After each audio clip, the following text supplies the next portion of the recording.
this section, we're going to take a look at Cisco Unified Communication Manager, CUCM, and Cisco Unified Communication Manager Express, CUCME, or sometimes just CME, and their architecture overview. So Cisco Unified Communications consists of IP communications devices, so IP hard phones and soft phones, software-based phones, mobile applications such as smartphone apps, customer care, so call or contact centers, whichever you're familiar with calling them, telepresence, 1080p high definition video conferencing, standard audio conferencing, and web-based conferencing, such as Meeting Place and WebEx, messaging, so voicemail, unified messaging, as well as Jabber instant messaging, Cisco purchased Jabber, and enterprise social software, such as Cisco Quad. The Unified Communications Architecture, actually beginning from the bottom, being built up, at the base, of course, we have our infrastructure, which is consistent of routers, switches, firewalls, intrusion protection systems, quality of service over those routers and switches, and sometimes even firewalls, network management, application suites, high availability and resiliency. Building on that are services such as the Communication Manager Session Edition, which aggregates Communication Manager servers together, Communication Manager Express, Communication Manager Business Edition, Business Edition being basically the same as CUCM, but only a single box, so no backup, no fault tolerance except for SRST. Communication Manager IME, which is the Intercompany Media Engine, and this is actually something that allows communications and companies rather to connect via dynamic SIP trunks, automatically learned SIP trunks, secure SIP trunks and secure RTP over the internet. A number of these aren't covered or tested by the CCNP course. So the Call Manager SE, the Session Edition, the Business Edition, the Intercompany Media Engine, those are not tested. And then the CUPS, so the Cisco Unified Presence solution. Building on top of that are our applications such as Unity Connection, Meeting Place or Meeting Place Express, Cisco Unified Contact Center Express, and also Cisco Unified Contact Center Enterprise. So that's the X/E is the Express or Enterprise. Cisco Unified Video Assistant, Cisco Unified Presence Client, the Cisco IPC, CIPC, the Cisco IP Communicator, and CUMC, the Cisco Unified Mobile Communicator. And sorry, VA is not Video Assistant, it's Video Advantage. I couldn't think of the word. Building on that, of course, are our endpoints, our IP desk phones, our Wi-Fi IP phones, our video-based IP phones. CUPC, again, could be considered certainly an endpoint, as well as an application, CIPC in the same role, the IP communicator, and mobile phones as well. So there are four primary Unified Communication Manager deployment models. And it's important that you become familiar with these four models and really what they consist of and what they mean in terms of the WAN. So let's cover them. First of all, we have our single site deployment. All phones, all applications are at a single site, all voice gateways. We only have one site. I would certainly say that's the rarer of the installations or deployments that I've ever seen, but it is certainly one form of a deployment. The next is our multi-site deployment over the WAN with centralized call processing. So here we still have on the left, we've got our corporate headquarters site, our cluster 1, and all of the CUCM servers are there at that site. All of the dial plan is there at that site. We have branch sites, but they are SRST only for failover. So they might be unified traditional SRST, or they might be CME as SRST. But either way, all of the call processing is effectively centralized. Now, we'll talk later about gateways and how dial plan, in a sense, the dial plan is decentralized when we come to H323 and SIP gateways or things of that nature.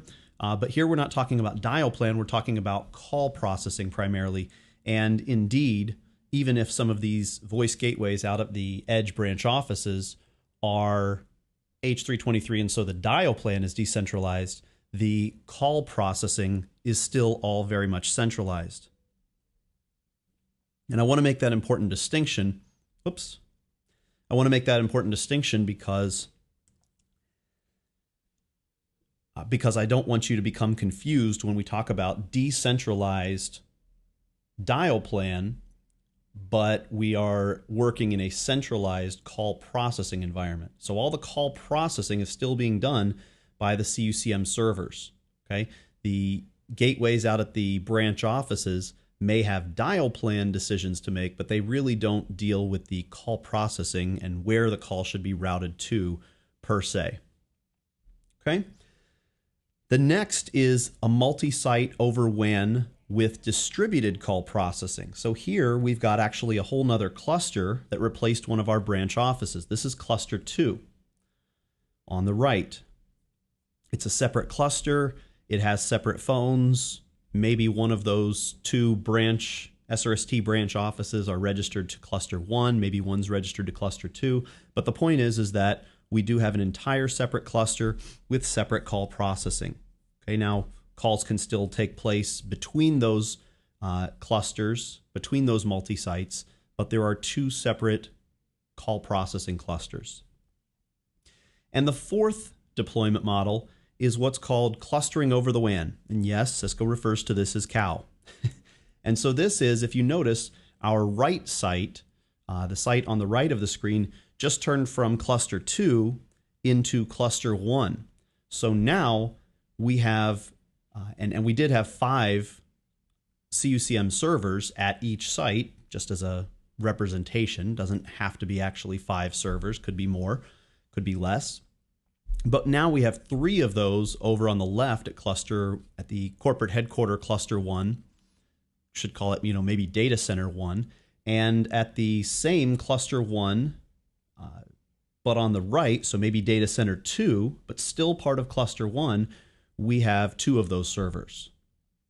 So we're actually performing our clustering over the WAN. This is a very common deployment model, and it doesn't just have to be 2 sites. It could be more than that. But this is a very common deployment model for larger enterprises or even medium-sized enterprises that have multiple data centers and wish to have true high availability and disaster recovery. So taking a look a little bit more in depth at the single site, well, simple enough, everything's at one site. If a WAN is used, it's only used for traditional data, no voice. The PSTN is used for all voice calls, and we use a single codec within the site, so G711 or G722 for all voice calls. This means no transcoding if we don't have multiple codecs. So when I'm saying G711, G722, I'm really referring to one or the other, but not both. And DSPs, or PVDMs, DSPs are our digital signal processors.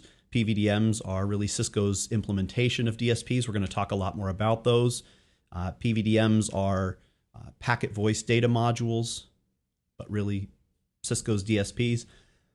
These are used only for media termination, so terminating voice coming in from the PSTN or going out to the PSTN and turning that into or from VoIP. And then also for DSPs are used for conferencing. The next deployment model, the multi-site with centralized call processing, we still have a single CUCM cluster, as we saw. All servers are at the corporate headquarters site, so we have a centralized dial plan in a sense. Again, we might have decentralized dial plan in the sense that we might have a H323 or SIP gateways, so we might have to create dial peers out at those gateways. But the idea is that the dial plan itself, the design that we're going to talk about, is a central one. The WAN does carry voice, possibly video, as well as data. Call admission control, or CAC, and quality of service, or QoS, are very much both necessary.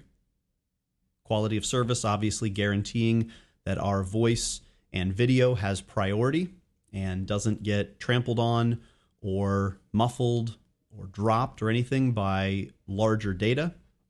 And call admission control, as we'll talk about,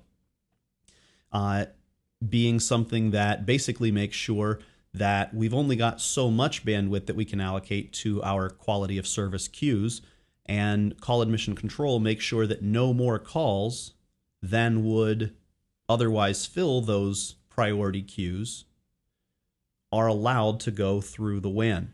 So if we only have enough bandwidth for, let's say we have a T1 and we have 1.54 megabit, and we're allocating the Cisco recommended 33% to voice, so about 512K.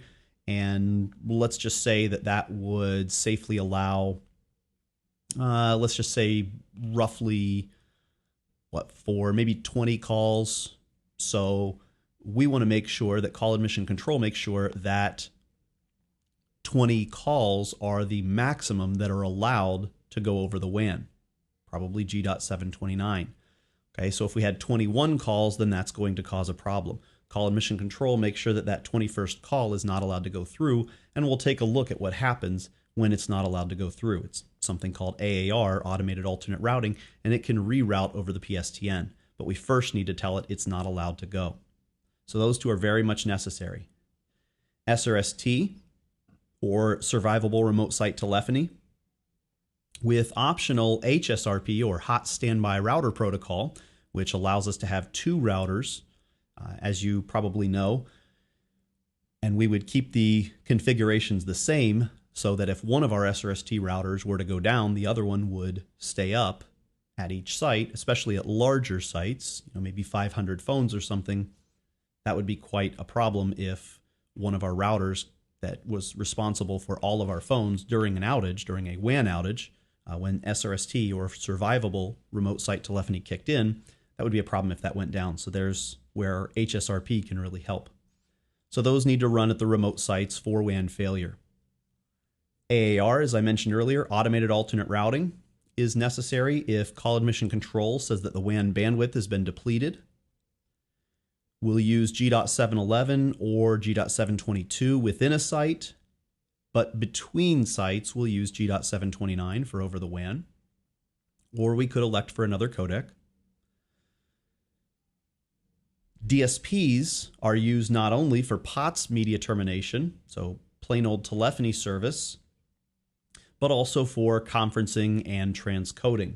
So if we're going between codecs, the phones are able to speak both codecs, but we might have an application server such as, maybe an IVR, Unified Contact Center, or something like that, that cannot. So we would most of the time need to provision DSPs for transcoding as well.